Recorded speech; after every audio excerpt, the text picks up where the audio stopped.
நான் படுத்துட்டு இருக்கும் போது பேண்ட கிழிக்கல அவுக்கல இதெல்லாம் நீ சொல்லுங்க. நீங்க சொல்லுங்க. உங்க அம்மா கேக்குற நானா? நீங்க சொல்லல. பொண்ணுங்க இல்ல ஒரு ஒண்ணுமே போட்டு இல்லாம கட்டில்ல உட்கார்ந்து நீ பாக்கல. Welcome back to crime investigation. 2009 ஜனவரி மாதத்தில் தமிழ்நாட்டில் உள்ள நல்லான் பிள்ளைப்பேட்டை என்ற கிராமத்தில் இருந்து 18 வயசு குட்டியான லாவண்யா என்ற பெண் குழந்தையும் அவள் தந்தை சேகரும் சந்தேகத்துக்கிடையாக காணாமல் போயினர். சேகரின் மனைவி ஜீவா சேகர் கொடுத்த புகாரின்படி நடந்திருப்பது என்னவென்றால், அவர்களின் மகள் லாவண்யாவுக்கும் அதே கிராமத்திலேயே இருந்த 20 வயசு சிலம்பரசனுக்கும் இடையே காதல் இருந்தது. சிலம்பரசனின் குடும்பத்தினருக்கு இந்த நெருக்கம் தெரிந்ததும் அங்கே பெரிய பிரச்சனை வந்தது. லாவண்யாவின் குடும்பம் ஆதி திராவிட சமூகத்தை சேர்ந்தவர்கள் என்பதுதான் அதற்கு காரணம். கீழ்த்தர சாதியில் பிறந்த ஒரு பெண் குழந்தையை தங்கள் மகன் காதலிப்பதை சிலம்பரசனின் பெற்றோர்கள் ஒப்புக்கொள்ளவில்லை. ஆனால் எல்லா எதிர்ப்புகளையும் புறக்கணித்து லாவண்யாவின் தந்தை சேகர் அவர்களுக்கு திருமணம் செய்து வைத்தார். அதன் பிறகுதான் லாவண்யாவும் சேகரும் காணாமல் போயினர். சிலம்பரசனின் பெற்றோர்கள்தான் தன் கணவருக்கும் மகளுக்கும் மீதான இந்த காணாமல் போன சம்பவத்துக்கு காரணம் என்று ஜீவா சேகர் முக்கிய குற்றச்சாட்டு விடுத்தார். ஆனால் போலீசார் விசாரணையில் சிலம்பரசனின் பெற்றோருக்கு இதில் எந்த தொடர்பும் இல்லை என்று தெளிவாகியது. அது மட்டுமல்ல, அவர்களின் மகன் சிலம்பரசனும் மாதங்களுக்கு முன்பாகவே காணாமல் போயிருந்தார். ஆண்டுகள் கடந்து போனாலும் அந்த 3 பேருக்கும் என்ன நடந்தது என்று கண்டுபிடிக்க முடியவில்லை. அப்படியே இருக்கும்போது 2012 மே மாதம் ஜி தமிழ் என்ற டிவி சேனலில் ஒரு ரியாலிட்டி ஷோ பதிவு செய்யப்பட்டது. நிர்மலா பெரியசாமி ஆங்கராக இருந்து வழங்கிய சொல்வதெல்லாம் உண்மை என்ற நிகழ்ச்சிதான் அது. 24 வயசு குட்டியான சதீஷ் குமாருடன் 18 வயசு குட்டியான பார்கவி என்ற பெண் குழந்தை உணர்வு பூர்வமாக வெளியேறி சென்று விட்டாள். அதனால் அந்த இருவருடைய குடும்பத்தினருக்குள் ஏற்பட்ட சண்டைகளும் சட்ட பிரச்சனைகளும் எல்லாவற்றையும் பேசி அதை தீர்த்து வைப்பதுதான் அந்த நிகழ்ச்சியின் நோக்கம். அதன்படி சதீஷ்குமார், பார்கவி, சதீஷ்குமாரின் பெற்றோரான குமார், சரோஜா என்ற 4வரும் ஒரு பக்கமும், பார்கவியின் பெற்றோரான முருகன், ராஜேஸ்வரி என்பவர்கள் மறுபக்கமும் அமர்ந்து ஆங்கர் நிர்மலா பெரியசாமியின் முயற்சியால் அந்த குடும்பத்தினருக்குள் இருந்த பிரச்சனைகளை பற்றி பேசிக் கொண்டிருந்தனர். இது அனைத்தும் கேமராவில் பதிவாகிக் கொண்டிருந்தது. பார்கவி 17 வயசுக்கு கீழே இருக்கும் சிறுமியாக இருந்ததால் அவள் தன் பெற்றோருடன் தான் போவது நல்லது என்று நிர்மலா பெரியசாமி சொன்னார். ஆனால் பார்கவி கூறிய விஷயம் நிர்மலா பெரியசாமியை மட்டும் அல்ல, அந்த ஷோவை படமாக்கிக் கொண்டிருந்த ஜி தமிழ் சேனல் ஊழியர்களையும் அதிர்ச்சியில் ஆழ்த்தியது. மே 28ஆம் தேதி இந்த நிகழ்ச்சி பதிவு செய்யப்பட்டதும் தமிழ்நாடு முழுவதும் பார்கவியின் வெளிப்படைத்தனம் பேசப்பட்டது. மாவட்ட கலெக்டர், போலீஸ், ஃபோரென்சிக் டீம் என பெரிய குழு ஒன்று பார்கவியின் வீட்டு முன்பாக வந்து ஜேசிபிகள் உதவியுடன் பூமியை தோண்டி ஆராய்வு செய்யத் தொடங்கினர். அரசு அமைப்புகள் எல்லாம் இவ்வளவு விரைவாக எழுந்து நின்று செயல்பட காரணம் என்ன? பார்கவி அந்த ரியாலிட்டி ஷோவில் என்ன வெளிப்படைத்தனமாக சொன்னாள்? நம்முடைய விசாரணை இப்போது தொடங்குகிறது. வரவேற்பு. 2008 டிசம்பரில் தமிழ்நாட்டின் விருபாக்கம் மாவட்டத்தில் உள்ள நல்லான் பிள்ளைப்பேட்டை என்ற கிராமத்தில் இருந்து 18 வயது சிறுமி லாவண்யா மற்றும் அவரது தந்தை சேகர் ஆகியோர் சந்தேகத்திற்குரிய சூழ்நிலையில் காணாமல் போயினர். சேகரின் மனைவி ஜீவா சேகர் செய்த புகாரின்படி நடந்தது என்னவென்றால், அவர்களது மகள் லாவண்யா அதே கிராமத்தைச் சேர்ந்த 20 வயது சிலம்பரசன் என்பவருடன் காதலில் விழுந்திருந்தார். சிலம்பரசனின் குடும்பத்தினருக்கு இவர்களின் நெருக்கம் தெரிய வந்ததும் பெரிய பிரச்சனை ஏற்பட்டது. லாவண்யாவின் குடும்பம் ஆதி திராவிட சாதியினர் என்பதுதான் அதற்கு காரணம். கீழ்த்தர சாதியைச் சேர்ந்த ஒரு பெண்ணை தங்கள் மகன் காதலிப்பதை சிலம்பரசனின் பெற்றோர் ஏற்றுக்கொள்ளவில்லை. இருப்பினும் எல்லா எதிர்ப்புகளையும் பொருட்படுத்தாமல் லாவண்யாவின் தந்தை சேகர் அவர்களுக்கு திருமணம் செய்து வைத்தார். அதற்கு பிறகுதான் லாவண்யா மற்றும் சேகர் ஆகியோர் காணாமல் போயினர். தனது கணவர் மற்றும் மகளின் மரணத்திற்கு பின்னால் சிலம்பரசனின் பெற்றோர்தான் இருக்கிறார்கள் என்பதே ஜீவா சேகரின் முக்கிய குற்றச்சாட்டை. ஆனால் போலீஸ் விசாரணையில் சிலம்பரசனின் பெற்றோருக்கு இதில் எந்த தொடர்பும் இல்லை என்பது தெளிவாகியது. அது மட்டுமல்லாமல் அவர்களது மகன் சிலம்பரசனும் பல மாதங்களுக்கு முன்பே காணாமல் போயிருந்தார். ஆண்டுகள் கடந்து போனாலும் அந்த 3 பேருக்கும் என்ன நடந்தது என்று கண்டுபிடிக்க முடியவில்லை. இப்படி இருக்கும் நிலையில் 2012 மே மாதம் ஜி தமிழ் என்ற சேனலில் ஒரு ரியாலிட்டி ஷோ படமாக்கப்பட்டது. நிர்மலா பெரியசாமி தொகுத்து வழங்கிய சொல்வதெல்லாம் உண்மை என்ற நிகழ்ச்சிதான் அது. 24 வயது சதீஷ் குமாருடன் 18 வயது பார்கவி என்ற பெண் குழந்தை உணர்ச்சி பூர்வமாக வீட்டை விட்டு வெளியேறியிருந்தார். அதனால் இரு குடும்பத்தினருக்கும் இடையே ஏற்பட்ட தகராறுகள் மற்றும் சட்ட சிக்கல்கள் எல்லாவற்றையும் விவாதித்து அதில் தீர்வு காண்பதே அந்த நிகழ்ச்சியின் நோக்கமாக இருந்தது. அதன்படி சதீஷ்குமார், பார்கவி, சதீஷ்குமாரின் பெற்றோரான குமார், சரோஜா என்ற நால்வரும் ஒரு தரப்பிலும், பார்கவியின் பெற்றோரான முருகன், ராஜேஸ்வரி என்பவர்கள் மறு தரப்பிலும் அமர்ந்து தொகுப்பாளர் நிர்மலா பெரியசாமி இடையில் அந்த குடும்பங்களுக்கு இடையேயான பிரச்சனைகளை பற்றி பேசிக் கொண்டிருந்தனர். இது அனைத்தும் கேமராவில் பதிவாகிக் கொண்டிருந்தது. பார்கவி சிறுவயது பெண் என்பதால் அவள் தன் பெற்றோருடன் செல்வதே சரியான தீர்வு என்று நிர்மலா பெரியசாமி கூறியதும் பார்கவி அதிர்ச்சியூட்டும் ஒரு வெளிப்படைத்தனத்தை மேற்கொண்டார். அது நிர்மலா பெரியசாமியை மட்டுமல்லாமல் அந்த நிகழ்ச்சியை படமாக்கிக் கொண்டிருந்த ஜி தமிழ் சேனல் ஊழியர்களையும் அதிர்ச்சியில் ஆழ்த்தியது. மே 28ஆம் தேதி இந்த நிகழ்ச்சி பதிவு செய்யப்பட்டதும் தமிழ்நாடு முழுவதும் பார்கவியின் வெளிப்படைத்தனம் பேசப்பட்டது. மாவட்ட கலெக்டர், போலீஸ், ஃபோரென்சிக் டீம் என பெரிய குழு ஒன்று பார்கவியின் வீட்டு முன்பாக வந்து ஜேசிபிகள் உதவியுடன் பூமியை தோண்டி ஆராய்வு செய்ய தொடங்கினர். அரசு அமைப்புகள் எல்லாம் இவ்வளவு விரைவாக எழுந்து நின்று செயல்பட காரணம் என்ன? பார்கவி அந்த ரியாலிட்டி ஷோவில் என்ன வெளிப்படைத்தனமாக சொன்னால், நம்முடைய விசாரணை இப்போது தொடங்குகிறது. 2012 மே 15 தேதி சென்னை டி நகரில் உள்ள ஜி தமிழ் சேனல் ஆபீஸுக்கு ஒரு ஃபோன் கால் வந்தது. அழைத்தது 24 வயது சதீஷ்குமார். தங்கள் விஷயத்தை சொல்வதெல்லாம் உண்மை என்ற ரியாலிட்டி ஷோவில் வைக்க வேண்டும், பிரச்சனைகளுக்கு தீர்வு காண வேண்டும் என்பதுதான் அவரின் கோரிக்கை. விருபாக்கம் மாவட்டத்தில் உள்ள கொச்சுபாளையம் என்ற இடத்தில் வசித்து வந்த சதீஷ்குமாருக்கும் பார்கவிக்கும் இடையே காதல் இருந்தது. ஆனால் பார்கவியின் தந்தை முருகன் அந்த உறவை கடுமையாக எதிர்த்தார். வேறு வழி இல்லாமல் பார்கவி சதீஷ்குமாருடன் சேர்ந்து வெளியேறிவிட்டார். தற்போது அவர்களை காப்பாற்றுவது சதீஷ்குமாரின் பெற்றோர்தான். ஆனால் முருகன் அவர்கள் இருவரையும் கொன்று புதைத்து விடுவேன் என்று மிரட்டி வந்து கொண்டிருப்பதால் சதீஷ்குமாருக்கும் பார்கவிக்கும் பல்வேறு இடங்களில் ஒளிந்து வாழ வேண்டிய நிலை ஏற்பட்டது. இந்த விஷயத்தை எப்படியும் விரைவாக பொதுமக்களின் கவனத்திற்கு கொண்டு வராவிட்டால் தங்கள் உயிருக்கு ஆபத்து என்று சதீஷ்குமாருக்கு புரிந்தது. அதனால்தான் அவர் ஜி தமிழ் சேனல் ஆபீஸுக்கு போன் செய்து இந்த விவரங்களை வெளிப்படையாக சொன்னார். நடந்த சம்பவத்தின் தீவிரத்தை புரிந்து கொண்ட சொல்வதெல்லாம் உண்மை நிகழ்ச்சி குழுவினர் இந்த விஷயத்தில் தலையிட முடிவு செய்தனர். அவர்கள் இருவரின் பெற்றோரையும் சந்தித்து பேசினார்கள். ஜி தமிழின் டி நகர் ஸ்டூடியோவிற்கு வரும்படி கேட்டுக்கொண்டனர். மே 17 தேதி ஷூட்டிங் பிளான் செய்யப்பட்டது. அதற்கு முன்பே சொல்வதெல்லாம் உண்மை நிகழ்ச்சியின் தொகுப்பாளர் நிர்மலா பெரியசாமி சதீஷ்குமார் மற்றும் பார்கவியை சந்தித்து விவரங்கள் அனைத்தையும் ஏறக்குறைய புரிந்து கொண்டிருந்தார். அப்படி இரு குடும்பத்தினரும் மே 21 தேதி டி நகரில் உள்ள ஜி தமிழ் ஸ்டூடியோவில் வந்து சேர்ந்தனர். சதீஷ்குமார், பார்கவி, சதீஷ்குமாரின் தந்தை குமார், தாய் சரோஜா என்ற நால்வரும் ஒரு தரப்பிலும், பார்கவியின் தந்தை முருகன், தாய் ராஜேஸ்வரி இருவரும் எதிர்த்தரப்பிலும் அமர்ந்தனர். இரு தரப்பினருக்கும் இடையில் தொகுப்பாளர் நிர்மலா பெரியசாமியும் அமர்ந்திருந்தார். அனைத்து கேமராக்களும் ஆன் செய்யப்பட்டு ஷூட்டிங் தொடங்கியது. வணக்கம், சொல்வதெல்லாம் உண்மை. இரு தரப்பினரும் சொல்ல வேண்டியதை பேச ஆரம்பித்ததும் தொகுப்பாளர் நிர்மலா பெரியசாமிக்கு ஒரு விஷயம் புரிந்தது. சதீஷ்குமாருடன் வீட்டை விட்டு வெளியேறிய பார்கவிக்கு வயது 18 மட்டுமேதான். +2 பரீட்சை முடிந்தவுடனே அவள் தன் காதலனுடன் வெளியேறியிருந்தாள். கடந்த 3 வருடங்களாக தாங்கள் காதலில் இருந்ததாகவும் பெற்றோர் எதிர்த்ததால் தான் வீட்டை விட்டு வெளியேறியதாகவும் பார்கவி கூறினாள். சிறுவயது பெண் படிப்பில் கவனம் செலுத்தாமல் காதலித்து நடந்தால் வீட்டார் எதிர்ப்பது இயல்புதான். அதனால்தான் அவள் தன் பெற்றோருடன் செல்வது சரியான தீர்வு என்று நிர்மலா பெரியசாமி சொன்னதும் பார்கவி அழ ஆரம்பித்தாள். எனக்கு அப்பா வேண்டாம், எனக்கு பிடிக்காது, வீட்டுக்கு போனால் அப்பா என்னை கொன்று விடுவார் என்று அழுது கூறினாள் பார்கவி. வீட்டை விட்டு வெளியேறுவதற்கு முன்பு தன் தந்தை தன் கழுத்தில் கத்தி வைத்து இந்த காதல் உறவில் இருந்து பின்வாங்க வேண்டும் என்று மிரட்டிய சம்பவத்தையும் பார்கவி வெளிப்படையாக கூறினாள். பெண் குழந்தையுடன் செல்வதற்காக தான் பார்கவி பொய் சொல்கிறாள் என்று நிர்மலா பெரியசாமி நினைத்தார். ஆனால் பிறகு பார்கவி வெளிப்படைத்தனமாக சொன்ன விஷயங்கள்தான் அனைவரையும் அதிர்ச்சியில் ஆழ்த்தியது. தன் வளர்ப்பு மகளை தவறாக நடத்த தன் தந்தை முயற்சி செய்தார். அந்த சிறுமியை பாலியல் ரீதியாக தொந்தரவு செய்தார். தன் அம்மாவிடம் இதை சொன்னபோது, இது வெளியே தெரிஞ்சா நாணமா இருக்கும், யாரும் நம்மளை நம்ப மாட்டாங்க, இப்படி நம்பினாலும் உன் தந்தையால் உன்னை கொலை செய்து விடுவான் என்று எல்லாம் சொல்லி என்னை மிரட்டுகிறார் என்று பார்கவி பதிவு செய்தாள். இந்த குற்றச்சாட்டுகளை முருகனும் ராஜேஸ்வரியும் மறுத்ததை பார்த்து கோபம் கொண்ட பார்கவி இன்னொரு விஷயத்தையும் வெளிப்படைத்தனமாக சொன்னாள். வீட்டுக்கு போனால் என் அப்பா என்னை கொல்லுவார் என்று எனக்கு உறுதி.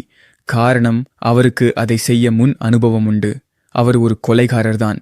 அவரது நண்பரையும் அவரது மகளையும் மருமகனையும் கொன்று எங்கள் வீட்டு முன்பாக புதைத்த நபர்தான் என் தந்தை என்று பார்கவி அதிர்ச்சியூட்டும் விதமாக கூறினாள். இதை கேட்டவுடனே பார்கவி சொல்வது பொய் என்று கூறி முருகன் உரக்க கத்தினார்.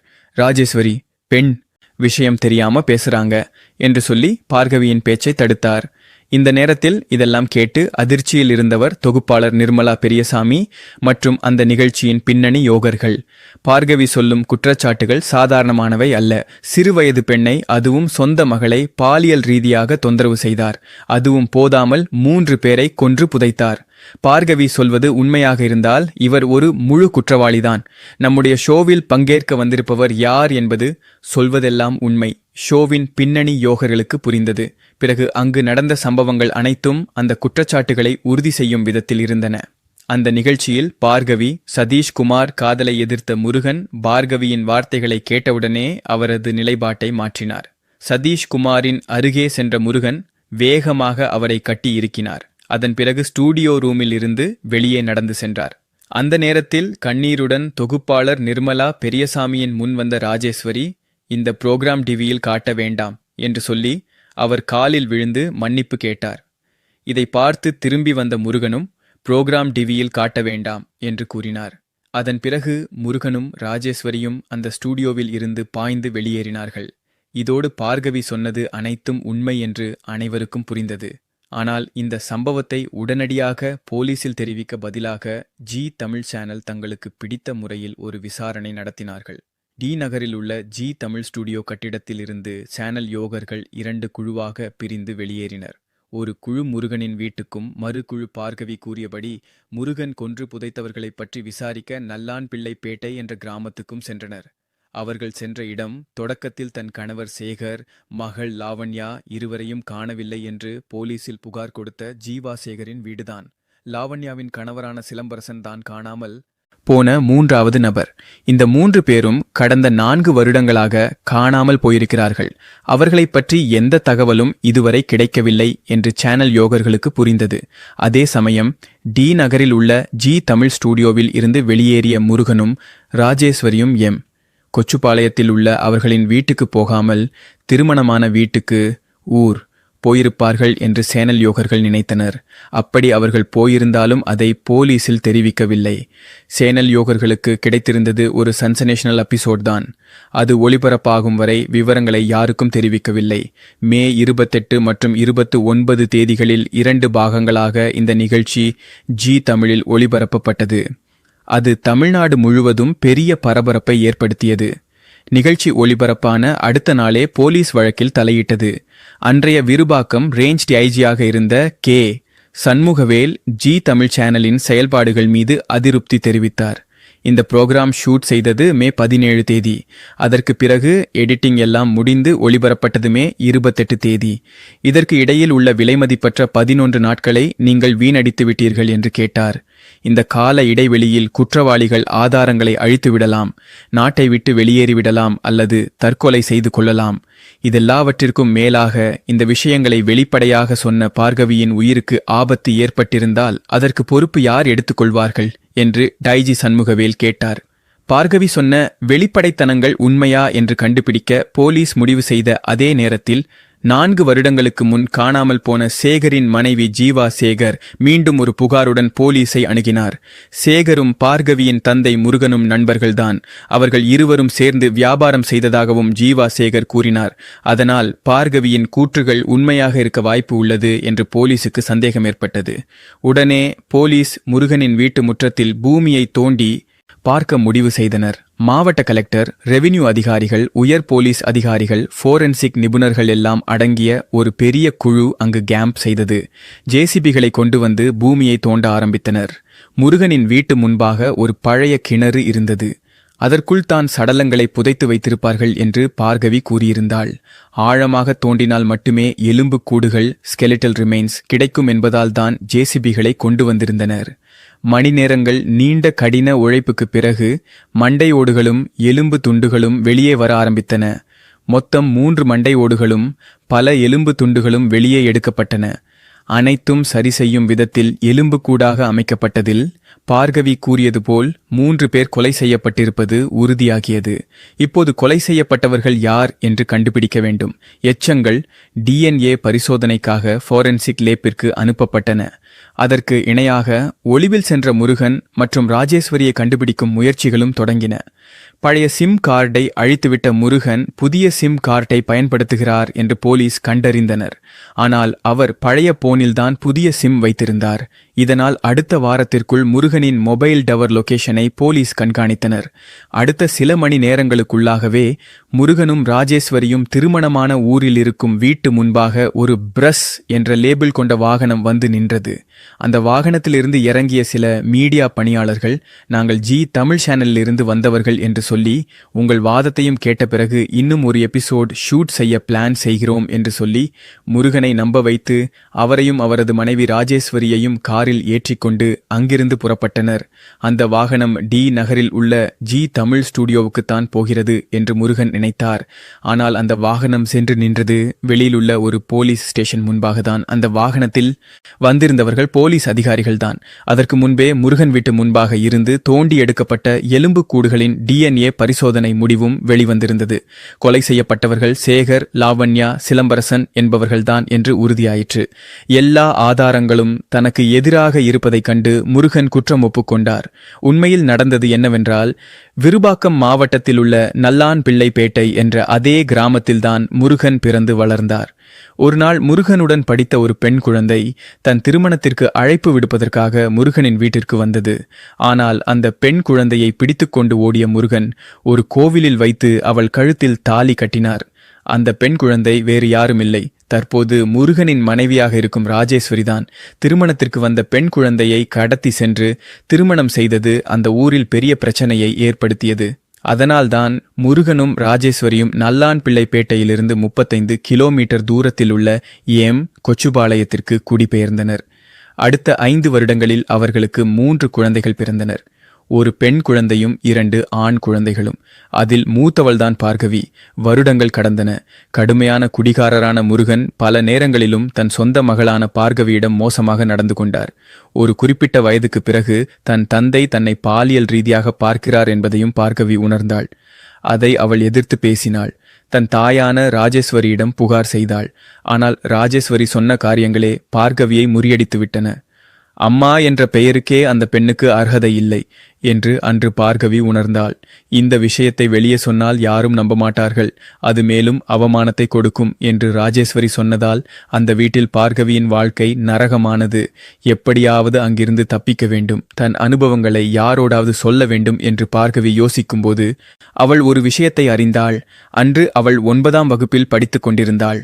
ஒரு நாள் முருகன் பார்கவியை தொந்தரவு செய்ய முயற்சித்த போது அவள் கடுமையாக எதிர்த்தாள். இதனால் கோபம் கொண்ட முருகன் வீட்டிலிருந்து வெளியே சென்று விட்டார். அந்த சமயம் ராஜேஸ்வரி பார்கவியிடம் ஒரு விஷயத்தை சொன்னார். நீ ஒரு நாளைக்கும் உன் அப்பாவை எதிர்த்து பேசக்கூடாது. அவனுக்கு கோபம் வந்தால் உன்னை கொன்று புதைத்து விடுவான். அவனுக்கு அதை செய்வதில் அனுபவம் உண்டு. அவனது நண்பரையும் அவரது மகளையும் மருமகனையும் கொன்று புதைத்தவன்தான் அவன் என்று ராஜேஸ்வரி சொல்லி விளக்கினார். ராஜேஸ்வரி சொன்னது போல நடந்தது என்னவென்றால், முருகனுக்கு நல்லான் பிள்ளைப்பேட்டையில் ஒரு பீரோ ஷாப் இருந்தது. அந்த ஷாப்பில் பங்குதாரராக இருந்தவர் சேகர். இருவரும் நல்ல நண்பர்கள். அவர்கள் இணைந்துதான் அந்த ஷாப்பை நடத்தி வந்தனர். அந்த ஷாப்பில் வேலை செய்தவர் சிலம்பரசன். தந்தையை பார்க்க லாவண்யா அடிக்கடி அந்த ஷாப்புக்கு வந்திருந்தாள். அதனால் லாவண்யாவிற்கும் சிலம்பரசனுக்கும் பரிச்சயம் ஏற்பட்டது. அது காதலாக மாறியது. ஆதி திராவிடரான சேகரின் மகளை தன் மகன் காதலிப்பதை சிலம்பரசனின் பெற்றோர் அறிந்ததும் பிரச்சனை தொடங்கியது. அவர்கள் அந்த உறவை கடுமையாக எதிர்த்தனர். ஆனால் எல்லா எதிர்ப்புகளையும் புறக்கணித்து சேகர், லாவண்யா மற்றும் சிலம்பரசனின் திருமணத்தை நடத்தி வைத்தார்.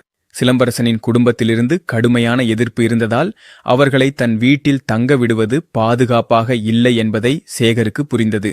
அதனால் தன் நெருங்கிய நண்பரான முருகனிடம் சில நாட்கள் அவர்கள் மாறி தங்க ஒரு வீடு தேடித் தருமாறு கேட்டார். இந்த வாய்ப்பை பயன்படுத்தி கொண்ட முருகன் அவர்களை தன் வீட்டில் தங்க வைத்துக் கொள்வதாக வாக்களித்தார். அதன்படி சேகர் தன் மகளையும் மருமகனையும் முருகனின் வீட்டில் சென்றுவிட்டார். புதிய வாழ்க்கை தொடங்க லாவண்யாவிற்கு பணமும் நகைகளும் எல்லாம் கொடுத்து அனுப்பிவிட்டார். தன் மகளை கூட பாலியல் ரீதியாக பார்க்கும் ஒருவனின் வீட்டில் தன் மகளையும் மருமகனையும் சேர்த்துவிட்டது சேகருக்கு தெரியாது. அவர்கள் அங்கு பாதுகாப்பாக இருப்பார்கள் என்ற நம்பிக்கையில் அவர் வீட்டிற்கு திரும்பினார். சில நாட்கள் அப்படியே கடந்தன. அதற்குள் சிலம்பரசனும் முருகனுடன் சேர்ந்து கடுமையான குடிகாரராகிவிட்டார். லாவண்யாவுடனான அவரது வாழ்க்கை அவருக்கு பிடிக்கவில்லை.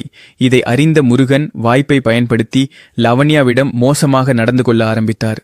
சிலம்பரசன் முருகனை ஆதரிக்கிறார் என்று உணர்ந்த லாவண்யா இதையெல்லாம் தன் தந்தையிடம் சொல்லுவேன் என்று மிரட்டினாள். இதை கேட்ட உடனே மது வெறியிலிருந்த முருகன் லாவண்யாவின் கழுத்தை நெரித்து கொலை செய்தார்.